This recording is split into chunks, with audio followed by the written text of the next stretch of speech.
मुनिराजों को महिलाएं आहार दे सकती हैं क्या? आहार दे सकती हैं, पर सीधा हाथ पर नहीं रखेंगी। महिला अपने घर में जो भी पुरुष वर्ग होगा, उसका पति हो, बेटा हो, मान लो पीहर में है तो भाई हो, पिता हो, तो जो भी पुरुष वर्ग होगा महिला उनको देगी और वे महाराज जी को देंगी। देखो, अब तो अपने घरों की संस्कृति बदल गई। स्वयं मैंने भी देखा है घरों में, और बुजुर्ग भी बताते, घरों में कोई मेहमान आते थे तो महिलाएं उनको परोसती नहीं थी। महिलाएं बनाती, उठा उठा के घर के भाई लोगों को दे देती और वे उन मेहमानों को परोसते। यानी पहले अपनी संस्कृति में घर के व्यक्तियों के अतिरिक्त अन्य किन्हीं भी पुरुषों को महिलाएं नहीं परोसती थी। ये मूल संस्कृति में था भारत की में। अब वो संस्कृति बदल गई, चूंकि मुनि महाराज से ब्रह्मचर्य महाव्रत के धारी, ब्रह्मचर्य महाव्रत में दूरी चाहिए। परोसना एक ऐसा काम है कि उसमें स्पर्श की बहुत संभावनाएं रहती। यानी महाराज जी कह रहे और आप जिद कर रहे लो तो चाहे जब हाथ, आपने अनुभव भी किया हो, तो चाहे जब हाथ स्पर्शित हो जाता तो पुरुष का पुरुष से छू जाए तो चले, और महिला का छू जाए तो उनका तो व्रत खंडित हुआ, तो उन्हें तो बहुत बड़ा प्रायश्चित लेना पड़ेगा। तो ये प्रसंग ही ना बन पाए, इसके लिए पद्धति कि महिला देगी घर के पुरुष को और पुरुष फिर महाराज जी के हाथ में रखेंगे। तो इस तरह से महिला दे सकती, पर महिला सीधी नहीं देगी। अब इसमें एक प्रश्न खड़ा होता कि सब चंदन वाला, क्योंकि बस वो एक ही उदाहरण है, बाकी तो और पूरे आगम में कहीं भी नहीं है। एक चंदन वाला का उदाहरण, जरा उस कहानी पर विचार करें तो उत्तर अपने आप मिल जाएगा। सेठानी ने कहां डाला था उसे? कारागार में। कितने दिन हो गए थे? 3 दिन का आता है, 3 दिन से पड़ी थी। नहाया तो होगा ना? बिना नहाए हाथ दे सकते? अब वो वहां से छूटी। अच्छा, वर्धमान मुनिराज को भी वो आहार कितने दिन बाद मिला था? 175 दिन बाद। पता होगा ना, पहला आहार नहीं था, पहले तो अनेक बार हो चुका था, पर इसके बाद लगातार 175 दिन से निकल रहे थे। वो विधि ऐसी थी कि मिल नहीं पा रही थी, और विधान ये है कि यदि विधि ली तो जब तक नहीं मिले तब तक बदलने के लिए कोई प्रावधान नहीं। आहार नहीं मिलेगा चलेगा, पर उसी विधि पे अड़िग रहेंगे। तो मिली नहीं, तो 175 दिन हो गए थे। श्रावकों के मन कितने आकुल व्याकुल हो रहे होंगे। बिहार भी हो रहा, एक नगर से दूसरे नगर में जा रहे हैं, और फिर भी महाराज से निराहार।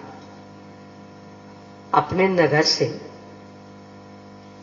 कोई भी मुनि महाराज से आहार किए बिना निकल जाए, बोलो कैसा लगता? और कई कई दिन से आहार को निकल रहे हैं और अपन विधि ना मिला पाए और वे विहार कर जाए, बोलो कैसा लगता?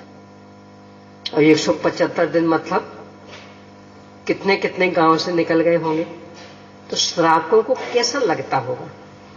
तो जब वे आहारचर्या को निकलते होंगे तो श्रावकगण आगे पीछे नहीं रहते होंगे। एक तो आहार कैसे भी मिल जाए इस भावना से भी, और ऐसी कौन सी विधि है? हम सारी विधियां मिला के थक चुके और पड़गान नहीं हो रहा, तो ऐसी कौन सी विधि? तो जिज्ञासा बस में। तो वहां भी आसपास होगा ऐसा प्रसंग। तो श्रावकगण भी अपने अपने घरों में शुद्ध भोजन तो बनाते ही थे, तो पड़गान करने खड़े भी हुए होंगे। और यहाँ चंदन वाला भी, चंदन वाला के हाथ से पड़गाहन हुआ। और चूंकि मुनि महाराज श्री की आहार चर्या में श्रावकों के लिए यदि सबसे अधिक कठिन कुछ लगता है तो पड़गाहन। इसीलिए जब चौका लगाते ना तो घर में देखा होगा जो संग में होंगे उनसे कहते भैया अकेले बस पड़गाने को आ जाना, बाकी तो हम कर लेंगे, यानी हम बना लेंगे आहार, बस पड़गाने को आ जाना। क्यों? पड़गाना बहुत कठिन होता है, विधि मिली नहीं मिली, कहीं में थोड़ा गड़बड़ हो गया तो चल। तो वो पड़गाहन चंदन वाला के माध्यम से हुआ था, इसलिए उसकी ख्याति हो गई। अब आहार की कि एक तो वो नहाई नहीं थी, पहली बात। दूसरी बात, उसके पास था क्या? मिट्टी के बर्तन में जल और सूप में यानी बांस के बर्तन में, कहीं कोदो आते हैं और कहीं उड़द की दाल के छिलके आते, तो मिट्टी के बर्तन का जल महाराज जी लेते हैं। और बांस के बर्तन में रखा हुआ, बांस सचित होता, तो बांस के बर्तन में रखा हुआ आहार लेते हैं कि नहीं साहब? वो देवोपुनीत बन गया था, तो देवोपुनीत लेते हैं। देवाहार क्यों नहीं दे सकते हैं? संयम नहीं होता। श्रेयांश राजा संयमी थे। श्रेयांश राजा के माध्यम से इसी युग में दान तीर्थ का प्रवर्तन हुआ। वो संयमी था। जब राम लक्ष्मण ने देशभूषण कुलभूषण महाराज जी को आहार दिया तो राम लक्ष्मण संयमी थे। भरत ने भी अनेक महाराज जी को आहार दिया, संयमी थे वे।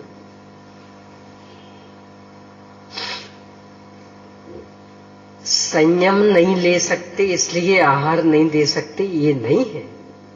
तो क्या है कि चूंकि देवों के कवलाहार होता नहीं है, मानसिक आहार है उनके, तो अपने जैसे उनको दाल रोटी तो खानी नहीं है।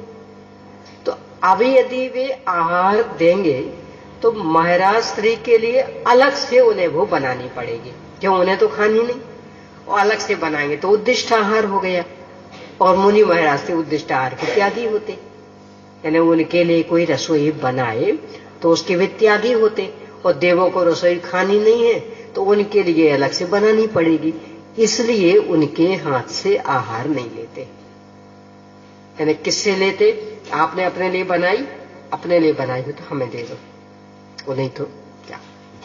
उद्दिष्ट आहार के त्यागी, तो इस कारण नहीं लेते। संयम असंयम वाली व्यवस्था नहीं है। तो क्या व्यवस्था कि आप अपने लिए बनाओ, वो उसमें से फिर मुझे दे दो।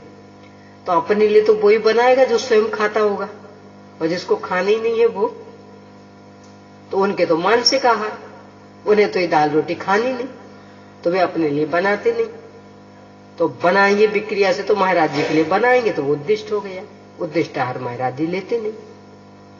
तो चंदन वाला के माध्यम से मात्र पड़गान हुआ। पड़गान करके आसपास जो और लोग पड़गान करने खड़े हुए होंगे तो वे ले गए होंगे, जब तक और विधि वगैरह हुई होगी कदाचित तब तक ये भी नहा धो करके पहुंच गई होगी, तो आहार देने में सहयोग किया होगा। पर मूल तो पड़गाहन के कारण उसकी प्रसिद्धि हो गई। देखो एक घटना बताऊं, आपने भी शायद सुनी होगी। मध्य प्रदेश में एक कटनी नामक शहर है, नाम सुना होगा। वहां दक्षिण भारत के शांति सागर महाराज जी, उनका चातुर्मास हो रहा था, समापन की ओर ही था। एक बार उन्हें बहुत अटपटी प्रतिज्ञा ले ली। लगातार 6 दिन हो गए, रोज निकलते, सारे श्रावक गण ने सैकड़ों चौका लग रहे, सारे श्रावक गण कदम कदम पे प्रतिज्ञा वो बदल रहे सामान, कि भाई कहीं ये प्रतिज्ञा ना हो, ये ना हो, ये ना हो, मिले ही ना, पड़गान हुई ना। लगातार 6 दिन हो गए। इतने आकुल व्याकुल हुए श्रावक के भगवान जाने क्या ही ऐसी प्रतिज्ञा ले रखी, बदल बदल के सब परेशान हो गए। 7वां दिन हाट का दिन था। हाट समझते? ये जो सप्ताह का बाजार, आठवड़ा बाजार, तो वो था। तो चूंकि यही समय था यानी चातुर्मास समापन का, नया नया गुड़ आया था मंडी में, तो वो गुड़ की खूब भेली के भेली आसपास के गांव के किसान लोग लेके आते थे और वहां हाट में अपनी दुकान जमाते। तो ऐसे उस हाट के दिन तो किसान लोग अपने वो गुड़ की बड़ी बड़ी भेली लेके आए और अपनी जमाई। और उन लोगों का एक रहता है कि पहले अपनी वो दुकान सब जमा लेंगे, क्योंकि स्थायी दुकान तो होती नहीं, तो वो टेंट वगैरह जैसे लगा के और दुकान बनाते हैं। तो वो बनाते और फिर इसके बाद अपना नाश्ता करते। तो उन्हें पूरी अपनी वो गुड़ वगैरह जमा लिए और जो भी अपना वो नाश्ता रोटी वोटी लेके आए थे वो नाश्ता करने बैठ गए। इतने में उस मंडी में एक बैल घुस आया। तो सबको लगा ये दुकान बर्बाद कर देगा, तो सब उसको भगाने के पीछे पड़ गए। तो बैल को खूब गुस्सा आया। आपने देखा होगा बैल वगैरह को जब गुस्सा आता तो वो सींग नीचे कर करके गुस्सा उतारते और बार बार जमीन में सींग मारेंगे, देखा हो तो, यानी यूं करके पूरा सिर करके और सींग बार बार जमीन से। तो वैसा करता हुआ वो जा रहा था, वहां वो गुड़ की भेली लगी थी, तो अचानक उसका सींग भेली में लग गया। तो उसमें से गुड़ का एक थप्पा उसके सींग में घुस गया। अब वो उसी गुस्से में जा रहा था, तो ये जो नाश्ता कर रहे थे रोटियों का, रोटी लेके आते हैं किसान लोग, तो वो रोटियों का नाश्ता कर रहे थे। तो बैल को देखा कि तो बहुत आतंक फैला रहा, हमें कुचलना दे। तो वो नाश्ता का वो छोड़ के भागे। तो वहां वो रोटियां भी रखी थी। अब बैल तो खूब गुस्से में था, बार बार वो सींग नीचे कर रहा था। तो पहले वो गुड़ का थप्पा लग गया और फिर दोबारा किया तो उस पर ही गुड़ के उस पर रोटी चिपक गई। होते होते होते ऐसे पूरी मंडी उसने पार कर ली। जब पूरी मंडी से बाहर निकल गया तो लोगों ने उसका पीछा करना छोड़ दिया। तो उसका भी क्रोध शांत हो गया, तो अपनी मस्ती से जाने लगा। ये अपनी मस्ती से जा रहा था और वहां से महाराज श्री आहारचर्या को निकल रहे थे। तो बेच जाके उस बैल के सामने खड़े हो गए। यानी प्रतिज्ञा ये थी उनकी कि बैल के सींग पर गुड़ और गुड़ में लगी हो रोटी। तो वो बैल के सामने खड़े हो गए। बाकी जो लोग बाग पड़गान करने खड़े थे उन्हें प्रदक्षिणा आदि दी, पूरा पड़गान किया, ले गए। उस दिन उस बैल को इतनी इज्जत मिली कि इसने आहार दिया। हम तो 6 दिन से परेशान हो गए थे, हम नहीं दे पाए, इसने आहार दिया। और इतनी इज्जत मिली, इतनी इज्जत मिली कि उस दिन उसे घास नहीं खानी पड़ी। को हलवा पूड़ी लड्डू काजू क्यों, इसने आहार दिया। हम तो परेशान हो गए थे, 6 दिन से आहार नहीं दे पाए। तो जब एक बैल के माध्यम से प्रतिज्ञा मिलती है तो बैल की इज्जत बढ़ जाती। और मात्र 6 दिन के बाद सामान्य महाराज जी, और ये तो तीर्थंकर होने वाले, और 175 दिन के बाद, तो इतने दिन बाद जिसके माध्यम से प्रतिज्ञा निभी हो उसको यदि बहुत बहुत इज्जत मिल गई तो इसमें आश्चर्य क्या। अब अपन विचार करें, बैल ने आहार दिया था तो पूजा हुई उसकी। और ये घटना जितने भी शांति सागर महाराज जी के संस्मरण आदि छपे होंगे सब में मिलेगी ये। यानी उस बैल की घटना इतना प्रसिद्ध हो गया वो। क्यों? क्योंकि सबसे कठिन तो पड़गाहन है और वो उसके माध्यम से हुआ, मतलब विधि उससे मिली। तो ऐसे ही चंदन वाला के माध्यम से विधि मिली तो प्रसिद्ध हो गई। पर जो ये नियम कि महिला सीधा नहीं देती, महिला पुरुष को देगी और पुरुष फिर महाराज जी के हाथ में रखेंगे, दोनों के ब्रह्मचर्य की भी व्यवस्था बनी रहे और बाकी भी मूल गुण आदि व्यवस्थित बने। इसलिए इसी संदर्भ में भद्रबाहु और चंद्रगुप्त मुनिराज को भी याद कर सकते हैं अपन। जब ये उज्जैन का 12 वर्ष का अकाल पड़ा और आचार्य श्री ने घोषित कर दिया कि अपन सबको दक्षिण की ओर जाना, आधे महाराज जी तो यहीं रह गए, आधे उनके साथ हुए। 12,000 उनके साथ, 24,000 का संघ था। होते होते जब श्रवण बेलगोला पहुंचे तो भद्रबाहु स्वामी को लगा अब मेरा जीवन ज्यादा नहीं है, तो वहां उन्हें यम संलेखना धारण कर ली और पूरे संघ से कहा आप आगे बढ़िए और बिल्कुल कन्याकुमारी तक फैल जाइए। चंद्रगुप्त ने भी दीक्षा ली थी। वे बोले आचार्य से कुछ भी हो हम तो आपके साथ रहेंगे, आप समाधि में बिल्कुल अकेले छोड़ के कैसे जाएंगे। आचार्य ने बहुत बहुत कहा, समझाया, पर नहीं माने वो, तो आखिरकार आचार्य ने स्वीकृति दे दी। तो चंद्रगुप्त महाराज जी वहां रह गए और बाकी सब कन्याकुमारी तक फैल गए। कुछ दिनों बाद आचार्य की समाधि हो गई, तो वे अकेले रह गए, तो कहां जाएं, तो वहीं रुके रहे। समाधि के पहले यानी समाधि ले ली पर पूरी नहीं हुई अभी, तो आचार्य ने तो यम संलेखना ले ली थी, तो उसमें उन्हें कोई आहार आदि लेना नहीं था। चंद्रगुप्त वैयावृत्ति के लिए थे। तो आचार्य ने कहा आप आहार को उठिए। तो उन्होंने कहा सब यहाँ तो सब और जंगल जंगल जंगल, यहाँ कहाँ आहार मिलेगा, नहीं आप जाइए। गए, चारों ओर चक्कर लगा के आ गए, सब जगह जंगल जंगल जंगल। आके आचार्य को बताया सब ऐसा, कोई बात नहीं, अपना विकल्प करना चाहिए पूरा। वो दिन निकल गया, दूसरा दिन आया, फिर आचार्य की आज्ञा आहार को जाइए। ठीक, गए। चारों ओर बहुत विशाल विशाल नगर बसे, बहुत विशाल विशाल नगर में अनेकों घर, हर घर के दरवाजे खुले और दरवाजों में से दिख रहा उनका चौका, और चौके में पूरी भोजन सामग्री, पर व्यक्ति कोई नहीं, न महिलाएं न पुरुष। तो चूंकि अपने हाथ से तो आहार लेते नहीं, लौट आए। आचार्य को बताया कि सब ऐसा ऐसा था। नगर तो बहुत विशाल थे, चौकी भी थे, पर देने वाला कोई नहीं था, तो हमने नहीं लिया। आचार्य ने ठीक है कह के बात खत्म कर दी। फिर अगला दिन हुआ, फिर आचार्य की आज्ञा, गए। उस दिन पड़गान करने के लिए हर चौकी के बाहर महिलाएं खड़ी थी। चूंकि अकेले महिलाओं के में जाते नहीं, तो आचार्य महाराज जी गए नहीं, कोई पुरुष कहीं दिखे ही नहीं।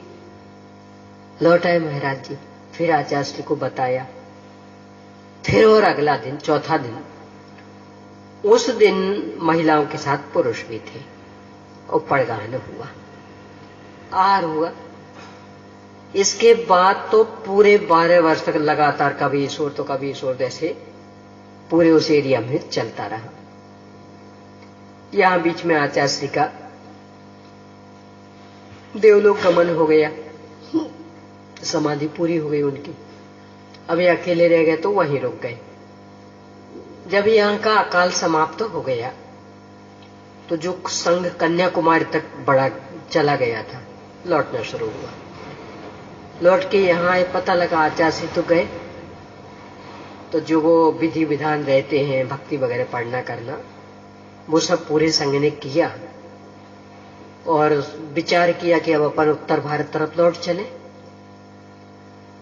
चंद्रगुप्त महाराज जी बोले, ये बीच वाले चंद्रगुप्त महाराज जी बोले, यहां चारों ओर बहुत बड़े बड़े शहर हैं, खूब चौका लगते हैं, तो पूरे संघ का आहार हो जाएगा, तो आहार करके सामायिक करके फिर विहार करेंगे। बात सबको जच गई, तो आहार को गए। खूब बड़े बड़े शहर थे सब और चारों ओर, तो सबके आहार हुए निरंतर। अब आहार के बाद सामायिक हो गई, अब विहार करना था।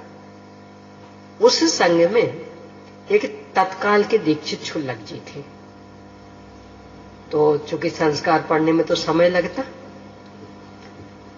पीछे के बिना तो चलते ही नहीं, तो वे आहार करने गए थे, तो पीछे तो उठा ली, कमंडल का याद ही नहीं रहा, भूल गए। अब सामायिक में तो कमंडल की आवश्यकता नहीं थी, तो याद नहीं आया। अब जब विहार करने का नंबर है तो कमंडल भी लेना। अरे कहाँ गया मेरा कमंडल? अरे वहीं छूट गया। बोले आचार्य श्री से जो दूसरे बन गए थे विशाख दत्त आचार्य, ऐसा वो कमंडल भूल गए, ले आए कि हाँ लिया। तो गए वहां, तो जहां भी 1.5-2 घंटे पहले आहार करके आए थे, बहुत विशाल नगर, वहां घोर जंगल, और पेड़ के एक डाल पे वो कमंडल टंगा। कहा ये क्या होगा? अभी 1.5 घंटे पहले आहार करके गए थे, बहुत विशाल नगर था। आके आचार्य को बताया, तब उनको लगा कि होना होए देवों की माया होगी, वो ही कर सकते ऐसा। अरे इसका मतलब हमने देवों का आहार लिया। पूरे संघ ने प्रायश्चित लिया। चूंकि ये तो अभी पंचम काल के थे, अवध ज्ञान आदि नहीं था, तो धोखे में आ गए, पता नहीं लग पाया। वर्धमान मुनिराज तो जन्म से अवध ज्ञानी होते हैं, तो वे भी धोखे में आ गए। यानी चंदन वाला के हाथ का यदि आहार लिया, जैसे चित्र बना दिए जाते, तो वे भी धोखे में आ गए। उन्हें भी पता नहीं लगा कि ये देवो पुनीत आहार है, वे भी ले लेंगे। सद्यो भी धोखे में आ गए, उनने पंचाचार की दृष्टि भी कर दी, संभव है। तो फिर क्या है कि वास्तव में चंदन वाला ने दिया नहीं, ये तो इतने लंबे काल बाद उसके माध्यम से पड़गाहन हुआ, इसलिए वो इतनी प्रसिद्ध हो गई। जब 6 दिन के बाद बैल से पड़गाहन हुआ तो बैल प्रसिद्ध हो गया, तो 175 दिन के बाद पड़गाहन हो तो क्यों प्रसिद्ध नहीं हो गई? दूसरे कि जो वो दृश्य बना देते हैं, बस अकेले चंदन माला है और अकेले महाराज जी, और वो दे रही है, ले रहे हैं, ऐसा संभव है? और तीर्थंकर होने वाले जैसे महाराज जी भी ऐसा ले लेंगे? यानी अकेली एक महिला, पर क्या करें, बनाने वाले बनाते रहते। और बड़े बड़े चित्र मंदिरों आदि में, मानस्तंभ आदि में, यानी बस जैसे वो है ना कि सबने कहा हुआ हुआ तो अपन ने भी कहा हुआ हुआ, यानी एक जगह जैसे चित्र बन गया, बस नकल होती रहती, अपनी बुद्धि लगानी नहीं।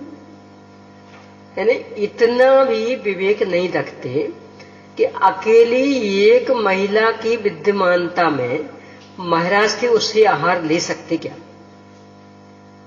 अकेली एक हो और कोई नहीं आसपास व्यक्ति। देखना यहां भी तो मानस्तंभ में बना ना, देखा नहीं देखा? मानस्तंभ में बना चित्र, अकेली बस में चंदन वाला वो महाराज जी। यानी ऐसे भी सामान्य गृहस्थ भी अपने ब्रह्मचर्य अणुव्रत की सुरक्षा के लिए अकेले एक एक नहीं बैठते, अकेले एक महिला और अकेले एक पुरुष, और वहां महाराज जी आहार दे रहे, अकेले महाराज जी और अकेली वो महिला, बने चित्र चल रहे, कोई सुधार की सोचते ही नहीं है, अंधी गाड़ी है दौड़ रही, ऐसा है। तो ये बहुत गहराई से विचार कर लेना कि महिलाएं सीधा आहार नहीं देती हैं, घर में जो भी पुरुष वर्ग होंगे वे उनके हाथ में देंगी और वे फिर महाराज जी के हाथ में देंगे। पुराने चित्र जहां भी मिलेंगे, चाहे वो राम सीता लक्ष्मण का हो, चाहे वो अरबी किन्हीं का, तो हमेशा यहाँ महाराज जी खड़े, उनके आगे राजा अथवा पुरुष खड़ा, और उसके पीछे महिला है, और महिला का हाथ उस पुरुष के तरफ और पुरुष का हाथ महाराज जी की तरफ। ऐसे चित्र बने मिलेंगे, कहीं भी आप देखेंगे तो पद्धति ये है।